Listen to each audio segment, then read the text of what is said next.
Hello everyone. So today we will discuss in this video about universal indicators. What is the difference between these indicators and those indicators which we had discussed in our earlier videos?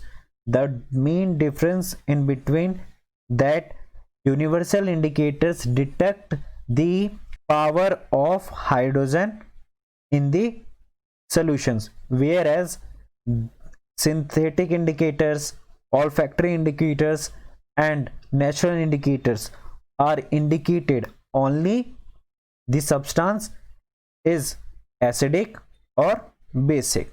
Okay, so let's start. Universal indicators हमें सिर्फ power of hydrogen बताता है. ठीक है, power of hydrogen का मतलब है कि H प्लस आयन उस सोल्यूशन के अंदर कितना ज्यादा है. ठीक है, यहाँ पे क्या इसका मतलब क्या है, H प्लस लेस है और OH नेगेटिव हाई है. ठीक है, और यहाँ का मतलब क्या है, H प्लस हाई है और OH नेगेटिव लेस है. ठीक है, universal indicator has pH range 0 to 14 होता है. इंडिकेटर्स द एसिडिटी और अल्कैलिनिटी of a solution.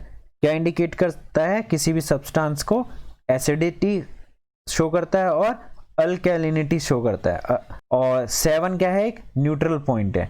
The pH of pure water is 7. Pure water का pH का वैल्यू क्या होता है, 7. प्योर वाटर का मतलब इसके अंदर कोई भी आयन प्रेजेंट नहीं होता है. ये चीज हमने 8th में ही पढ़ा था. ठीक है, कि जो वाटर प्योर होता है, ठीक, उसके अंदर आयंस प्रेजेंट नहीं होते, और आयंस प्रेजेंट नहीं होते इसलिए इसका pH का वैल्यू कितना आता है, 7 आता है. ठीक है, और जो 7 से वैल्यू कम है तो वो एसिडिक होता है, और 7 से वैल्यू ज्यादा है तो बेसिक होता है. जैसे तुम यहाँ पे देख भी सकते हो, ये एसिडिक शो कर रहा है और ये सारा का सारा बेसिक शो कर रहा है. ठीक है, the universal indicators is used to know the strength of acid और बेस. यूनिवर्सल इंडिकेटर इसलिए यूज किया जाता है ताकि हम किसी भी एसिड या बेस का स्ट्रेंथ पता कर सके कि वो ज्यादा अच्छा एसिडिक है या ज्यादा अच्छा बेसिक है. और बाकी जो ऊपर वाले इंडिकेटर्स थे, नेचुरल, ऑल्फैक्टरी, सिंथेटिक, वो सिर्फ यही बता रहा था कि वो एसिडिक है या फिर बेसिक है. ठीक है, universal indicator is a mixture of several indicators. Universal indicators जो होते हैं वो बहुत सारे इंडिकेटर्स का मिक्सचर होता है. The universal indicator shows different colors at different concentration of hydrogen ion. अगर H पॉजिटिव आयंस लेस है तो इसका कलर डिफरेंट आएगा. H पॉजिटिव आयन अगर ज्यादा है, हाई है, तो इसका कलर ज्यादा आएगा. जैसे यहाँ पे ये वाला कलर अगर तुम्हें शो कर रहा है तो इसका मतलब क्या है, H प्लस आयन उसके अंदर बहुत ही ज्यादा है. अगर तुम्हें ये वाला शो कर रहा है तो यहाँ पे H प्लस आयन क्या है, कम है एज कंपेयर टू यहाँ वाले. ठीक है, तो अलग अलग कंसंट्रेशन पे हमें अलग अलग कलर मिल रहा होता है. ठीक है, यहाँ पे मैंने कुछ pH रेंज में तुम्हें सब्सटेंस तुम्हारे डेली यूजेस में जो यूज करते हैं वो लिखा है. जैसे कि बैटरी के अंदर जो एसिड डला होता है, सल्फ्यूरिक एसिड, उसका रेंज कितना होता है, 0 पॉइंट समथिंग. ठीक है, स्टमक के अंदर हमारे निकलता है ना HCl, उसका रेंज कितना होता है, 1.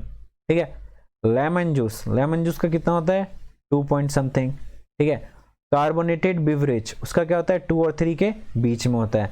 विनेगर का कितना होता है, 3 होता है. ठीक है, फिर उसके बाद ऑरेंज जूस 3 और 4 के बीच में होता है. टमाटोज एसिड रेन वो कितना होता है, 4 पॉइंट समथिंग. ठीक है, या 4. ठीक, बियर 4 और 5 के बीच में. फिफ्थ कॉफी, प्योर रेन 5 और 6, एग यॉक्स. ठीक है, 7 पे क्या क्या है, न्यूट्रल पॉइंट पे freshly distilled water, saliva, milk क्या है, 6 और 7 के बीच में है. ठीक है, तो देखो इस मिल्क के लिए क्वेश्चन भी है कि मिल्क मैन जो होता है वो मिल्क के अंदर, ठीक है, कोई कार्बोनेट वाला चीज क्यों डाल देता है, तो वो कार्बोनेट वाला चीज इसलिए डाल देता है कि मिल्क एक एसिडिक प्रॉपर्टी शो करता है. ठीक है, और जो कार्बोनेट्स होते हैं वो क्या होते हैं, बेसिक होता है. ठीक है, तो वो जानता है मिल्क में कि अगर मिल्क को ऐसे ही थोड़ी देर के लिए छोड़ दिया जाए तो वो क्या हो जाएगा, फट जाएगा. ठीक है, क्यों फट जाएगा, क्योंकि उसकी खुद की प्रॉपर्टी है एसिडिक वाली, इसलिए तो वो उसके अंदर बेस डाल देता है ताकि वो एसिड को न्यूट्रल कर सके. ठीक है, कार्बोनेट्स डाल देता है ताकि वो एसिड को न्यूट्रल कर सके और कुछ देर तक मिल्क ऐसे रहे, फटे ना दूध को. ठीक है, दूध फटे ना, इसलिए मिल्क मैन क्या करते हैं, चालाकी के साथ तुम्हें दूध देने से पहले दूध के अंदर कार्बोनेट्स डाल देते हैं वो, ठीक। अब वो कार्बोनेट कैसे बिहेव करता है, एक बेसिक की तरह, ठीक। और मिल्क को फटने नहीं देता जल्दी। ब्लड, टीयर्स, इसका वैल्यू क्या होता है, 7 से ऊपर। सी वाटर, बेकिंग सोडा, ठीक है, ये सारे वैल्यूज इसके बीच में 8 और 9 के बीच में। Milk of magnesia, milk of magnesia कब यूज करते हैं, जब हमें क्या हो जाए, एसिडिटी हो जाता है, ठीक है। तो एसिडिटी को कंट्रोल करने के लिए क्या यूज करते हैं, milk of magnesia, magnesium hydro oxide को यूज करते हैं, MgOH का होल ट्वाइस, ओके। अमोनिया, ठीक है, उसका वैल्यू कितना है, 11 पॉइंट समथिंग। ये अमोनिया किस फॉर्म में मिल रहा था, गैस, और क्या है, एक बेसिक है, तो तुम देख रहे हो 11 पॉइंट समथिंग इसकी वैल्यू है। ब्लीच, ठीक है, और NaOH, सोडियम हाइड्रोक्साइड, इसकी जो वैल्यू सबसे ज्यादा है, ठीक है। तो ये कुछ एग्जांपल्स है, ओके। अब इसके बाद ये एग्जाम में बहुत पूछा जाता है कि विनेगर के अंदर या इन सब्सटेंस के अंदर कौन से एसिड प्रेजेंट है, बताओ। विनेगर के अंदर एसिटिक एसिड, मिल्क के अंदर लैक्टिक एसिड, ये देखो सोर मिल्क है ना, तो वही मैंने बोला कि मिल्क की प्रॉपर्टीज भी जो पीएच रेंज था वो क्या था, 7 और 6 के बीच में था, तो मतलब कि वो एसिडिक की तरफ ही था, ठीक। इसलिए वो मिल्कमैन क्या कर देता है, कार्बोनेट डाल देता है। ऑरेंज, सिट्रिक एसिड, देखो ऑरेंज और लेमन को याद करने का एक ही तरीका है, अच्छा, कि ऑरेंज और लेमन सिमिलर थोड़े बहुत दिखाई देते हैं, तो सिट्रिक सिट्रिक। टैमरिंड, टी से स्टार्ट हो रहा है इसलिए टैट्रिक एसिड। एंट स्टिंग जब चींटी काटती है तो कौन सा एसिड वो छोड़ के जाती है, फॉर्मिक एसिड, ठीक है। फिर एप्पल में कौन सा होता है, मैलिक एसिड, और टमाटोज में कौन सा होता है, ऑक्सैलिक एसिड, ठीक है। टोमेटो ओ तो ऑक्सैलिक। तो ये क्वेश्चन एग्जाम में आता है, कैसे आएगा कि विनेगर के अंदर कौन सा एसिड है, ऐसे बताओ। इससे पहले जो मैंने पीएच रेंज दिखाया था उसमें कुछ पीएच रेंज तुम्हें याद करना है, वो पीएच रेंज कौन कौन से है, ये importance of pH in everyday life में मैं तुम्हें बता दूंगा, ठीक है। पहला क्या है, pH sensitive of plants and animals, ठीक है। Plants and animals are sensitive to pH, plants और एनिमल्स पीएच की तरफ सेंसिटिव बहुत ज्यादा होते हैं। कैसे होते हैं सेंसिटिव, ये देखो, हमारी बॉडी वर्क करती है 7 से लेकर के 7.8 के बीच में, ठीक है। अगर इससे ज्यादा हो जाए तो फिर क्या होता रहता है, हमारे पूरे लाइफ प्रोसेस में प्रॉब्लम हो जाता है। फॉर एग्जांपल डाइजेशन का अच्छा एग्जांपल है, ठीक है। डाइजेशन में अगर एसिडिटी का लेवल बढ़ जाता है, ठीक है, तो हमें क्या करना पड़ता है, मिल्क ऑफ मैग्नीशियम यूज करना पड़ता है। मिल्क ऑफ मैग्नीशियम मतलब मैग्नीशियम हाइड्रोक्साइड, ठीक है। When pH of rain water is less than 5.6, जब एसिड रेन होता है, ठीक है, तो क्या करता है वो सॉइल को या फिर किसी भी प्लांट को अफेक्ट करता है। तो तुम यहाँ पे देख रहे हो ना कि पीएच से रिलेटेड कितने प्लांट और एनिमल इफेक्ट होते हैं। तो एसिड रेन जब रिवर में, ठीक है, गिरे तो उसका पीएच की वैल्यू क्या कर देता है, बढ़ा देता है, ठीक है। बढ़ा इन द सेंस कि पीएच की वैल्यू लोअर कर देता है, लो कर देता है। कैसी थी पहले पीएच की वैल्यू उनकी, जैसी भी थी, ठीक है, एक्स वाई जो थी, एक्स वाई के रेंज में, उनको वो कम कर देता है। क्यों, क्योंकि वो एसिड है, ठीक है। तो एसिड है तो एसिड क्या होता है, 7 से वैल्यू कम होता है, और कम होता है तो एसिड उतना ही अच्छा होता है, ठीक है। जितना कम होगा उतना ही ज्यादा अच्छा होता है। तो एक्वेटिक लाइफ के लिए क्या हो जाता है, फिर सरवाइव करना वाटर वगैरह में पॉसिबल नहीं होता है अगर एसिड रेन ज्यादा हो। तो एसिड रेन की वैल्यू कितनी है, 5.6। तो ये एग्जाम में ये आएगा ये सब, ठीक है। तो ये याद रखना कि अपनी बॉडी 7 से लेकर के 7.8 तक काम करती है, एसिड रेन का पीएच 5.6 होता है, ठीक है। इसके अलावा वीनस का जो एटमॉस्फेयर होता है, ठीक है, वो कैसा होता है, thick white and yellowish cloud होते हैं। क्यों होते हैं, क्योंकि वो सल्फ्यूरिक एसिड से मिल करके बना होता है, ठीक है। उसका क्लाउड एसिडिक होता है, दैट्स वाई उसका क्लाउड व्हाइट और येलोइश होता है, because of acid, sulphuric acid. Next है पीएच ऑफ सॉइल, ठीक है। सॉइल के अंदर किसी भी प्लांट को ग्रो करने के लिए, क्रॉप को ग्रो करने के लिए, प्लांट या क्रॉप को पीएच का वैल्यू होना चाहिए 6.5 से 7 तक, ठीक है। बट अभी तुमने देखा यहाँ पे due to that reason acidic rain, pH का वैल्यू अगर बढ़ गया, या फिर किसी और रीजन से, वो रीजन क्या हो सकता है कि किसी माइक्रो ऑर्गेनिज्म की वजह से, ठीक है।